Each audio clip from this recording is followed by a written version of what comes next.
Thank you so much for your performance. It sounded amazing. I'm here with Anna and Aisling from AVA. Why don't we start with the beginning of the project?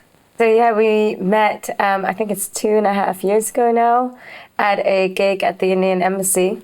And Anna was performing, and at the time I was looking to work with a live string player. We ended up chatting and went for coffee together, and she was looking to collaborate with a composer. And it all just started off as a simple studio project just to see if we could work together with nothing else really in mind.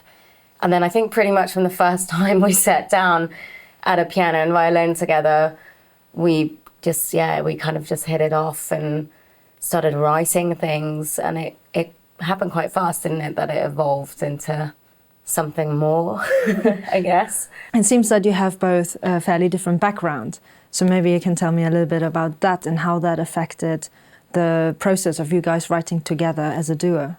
So my background is kind of more in the rock scene and also definitely playing live. I've done lots of studio sessions, but it's been always kind of a mixture of rock, world music, and then obviously with a classical background. So finding Aisling where I could take all those backgrounds and then mix it with her piano sound, I think it just became something really special that I wanted to definitely develop. Yeah, and I'd come from more of composing for film and TV background, so I've been doing that for several years, but also really wanted to have a more creative project on the side where I was just writing for myself, as it were. And after meeting Anna, that kind of really meshed well together, and we both had a very similar idea about the kind of music we wanted to make, and got on really well. So yeah, from there on out, it kind of developed, but we definitely come from nearly opposite ends of the spectrum and then kind of met and are now crossing over, I guess, into each other. So yeah, I suppose it's really important to not only write for other people, but then also if you are musicians to kind of go within yourself and try to find what you want to do. So that's really interesting. I definitely think so. I've always written with other people and I've always had sort of different guises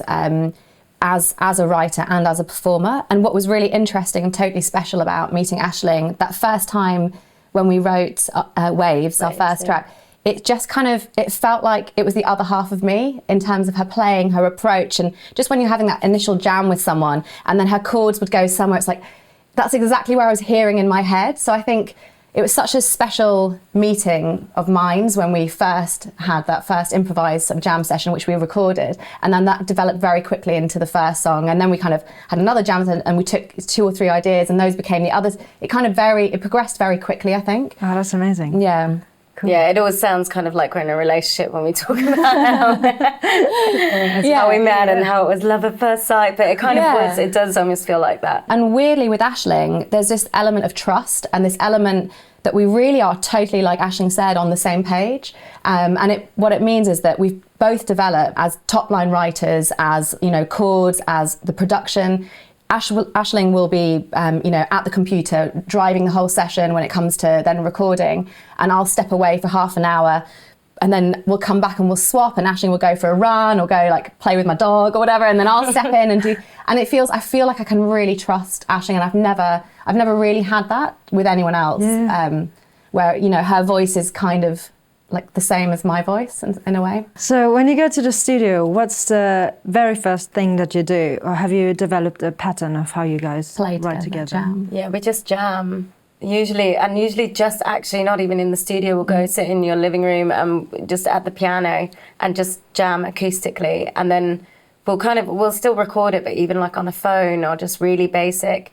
And then we'll listen back and then we'll be like, oh, I can hear something there. Oh, we could use that as a riff. Or, either that on sometimes when we're apart because we live in 2 different countries even now at the moment, then we will send each other an idea or a riff and be like, can you work with this? Can you hear anything on that?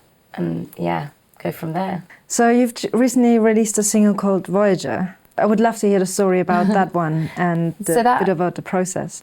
That one started as I just had this euphoric string line that comes in right at the end of the track. The da, da, da, da, this idea of something building to this string line which only happens once. And then so I recorded and layered it up, and then apart from having an idea of the tempo and obviously the key and then the string, I sent it back to Ash and she put down chords and stuff, and then we chopped it around, and actually that one went through so many changes, because every time, and for a long time, once we started adding to it, it just didn't sit quite right, and the structure was not quite right. We must have done about 25 versions I think, of it. And then to the point where we were sending it off for mastering, and then we'd have one last listen, and we were like, no, it's not done. We need to start again. And then we finished it in Berlin, didn't we? Everyone is like been in that creative writing process. Something's never 100%. It's never finished. You almost just need to give, and that's definitely, you're so good as well working to deadline, which what I love about Ash is that she totally goes by that thing, like if there's a deadline, you work to it and then it's done, and it's never going to be perfect. And we just got the structure, and I think having that pressure to finish it just gave us like the drive we needed to just crack it and get it out. Coming from a slightly different angle, social media nowadays is really effective in terms of promoting yourself, and you seem to be quite active on it. Is that consciously, or is that quite natural to you, or what's your take on that? Yeah, I mean, I think it's a very important part in a sense, and it's always a bit annoying to do and then to have to keep it up, and you don't always, want to be posting about your stuff, but I think it is such a fundamental part of kind of, releasing your music and putting yourself out there, because at the end of the day, you can write the most amazing music, but if you're not getting it to people, no one will ever know. And so from the start, really, we kind of set out guidelines. We said, we have to be quite strict on it and keep it up, because that is just the business side of it as well. And it's, doing music full time is never strictly creative, sadly. Absolutely. I think it's definitely, especially, I think in this day and age, you don't have like the big labels who are taking a punt on like 10 acts, and they're going to throw £1 million at 10 acts, and only one there's no development deals. So you really have to you're expected to build up so much yourself before you can even like talk to hiring people or getting a label involved. So I think for us, because we also initially just saw it as a studio project, there wasn't the pressure on the artist side. We just thought we just want to get our music out. So it was kind of organic at the beginning. And then when we're sort of developing like the live, and now developing like as a performing like artist, like going out and doing shows and stuff, I think it becomes even more important. Until you have your whole team set around it, you're doing the job of all the people. So, we've had to do so much just completely ourselves from the beginning. You need to kind of learn how to balance that as well, and all, the videos and creating music videos, and it's kind everything. Of fun as well. It is fun.